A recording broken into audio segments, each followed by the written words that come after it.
What's going on, guys? Today we're talking about how to move out of resistance in relation to approaching to a place of courage, to a place of actually wanting to be there, to a place of actually enjoying yourself, enjoying the person that you're talking to, bringing fun into the interaction, right?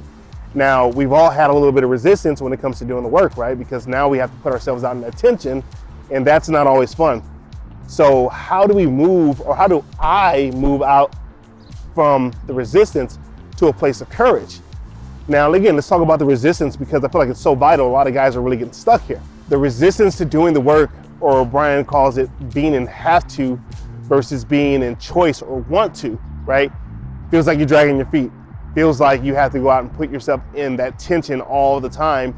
And it just makes you heavier, right? Because you truly don't enjoy the process. And that's why when you're showing up in your interactions, they're not going well. You're getting rejected, right? Girls are not giving you the time of day. Because in that have to, or in that resistance, you're showing up because you want to get something from them, right? You want to get validation, you want to get approval, you want to know that you're doing it right, you want something. You're not really just showing up from the perspective of, I'm here to enjoy you, I'm already enjoying myself. I just want to amplify the fun and bring you into it, right? So once you pull yourself from resistance to a place of courage, you'll start to notice that your interactions go a lot better. Sex, dates, insta-dates, on the spot, spontaneous shenanigans are all results of showing up. And if you're showing up and have to, you're not showing up 100%, right? You're showing up like maybe 40%, 30%. But when you show up in courage, you're at least showing up 90 to 100% of yourself, right? You know what they say, 90% of the game is showing up. And it's so true. But it's also how you show up, okay? Now, how do I pull myself out of resistance into a place of courage where I'm actually enjoying my approaching? Because I know that when I'm enjoying my approaching, they go so much better. This is where all the magic happens. This is where all the spontaneous adventures start to come from. When I'm in have to, or I'm in resistance, no, I get shut down like the plague and pushed away, right? I know the difference. Now, here's the thing. Here's what I do when I'm in resistance and I know that I've had better days at approaching, I'm just not killing it that day. Change the way you're looking at approaching. Don't look at it from the perspective of what you're getting from it or what you're gaining from it, all right? Or don't look at it from the perspective that you're going up to get rejected. Don't look at any of that. Look for the opportunity, like literally look at the opportunity. What's being gained here? Right? And I know it's going to sound counterintuitive to what I just said. Look at it like this. You're not approaching to get the girl. You're not approaching to get a number. You're not approaching to get sex. Change the mindset. What's the opportunity here? What am I gaining in the sense of personal development or personal growth by doing these approaches? For me, one of the first things I'm noticing is that this is an opportunity to confront my biggest fears. Being abandoned, which holds the nice guy in place. Nice guys are notorious for running from things or tension that could potentially lead to abandonment. No different, right? So whenever I look at it from that opportunity to change that, it gets me riled up, it gets me excited, it gives me a kick that makes me want to get over there and start approaching. Brian calls it weeding the garden, and it's true. You're bringing up all your insecurities, right?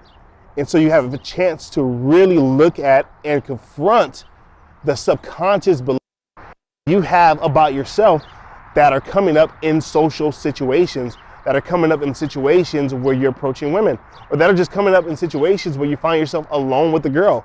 Have you ever been alone with a girl? Let's say you live in an apartment building and there's a laundry room and you find yourself in there with an attractive girl and you're not saying anything to her. And it feels awkward because you know you want to say something to her. That's what I'm talking about. Those are the weeds that need to be brought to the surface. So as you're going out into approaching, take that resistance and shift it to what's the opportunity for growth here, right? One, I get to get over my fear of rejection. Two, I get to get over my anxiety and my worry about what she thinks about me. And at the end of the day, I truly get to go through because the more I do this, I become more indifferent to outcome, which means that I show up in the world different because I'm not seeking external validation. I'm not seeking approval from anyone externally. I'm feel good about myself being me all the time, and I want to do what I want to do, and I'm doing more of what I want to do because I'm free of outcome, right? It's a huge shift, and you'll notice it when you start to embody that more. It'll change different areas of your life. It'll change how you're showing up with your family. It'll change how you're showing up with your friends that you've known for years. It'll change how you show up in your business, clients, and all that stuff. So make this of utmost importance. Pull yourself out of resistance and go into courage. Courage is a win-win energy, right? All of your approaches are win-win situations. There's always something to be gained from it. There's always some growth that you can have in it if you allow yourself to think about it from that perspective. If you're not changing your mindset around it, each approach that you're doing is pretty much a waste because you're not seeing or seizing the opportunity that each one has for you. Anyways, guys, I hope you guys enjoyed that. Brian's got a great video on courage, and we'll link it right here. So go ahead and click that video and watch it, where he talks about moving out of heavier states into courage, moving out of fear into courage, moving from anger into courage, into more of a win-win situation. But he also talks about a courage journal so that you guys can see your wins and really start to embody this person who's courageous more often, and that just becomes a part of your character moving forward, which means that everything in life is really a win-win for you, all right? Anyways, guys, love shooting this video for you. Remember, hit like and subscribe if you're new. Comment below if these videos are helping you. Comment below if this video has changed you in any way, if it's had an effect on you. And remember, guys, at the end of the day, only the confident really live.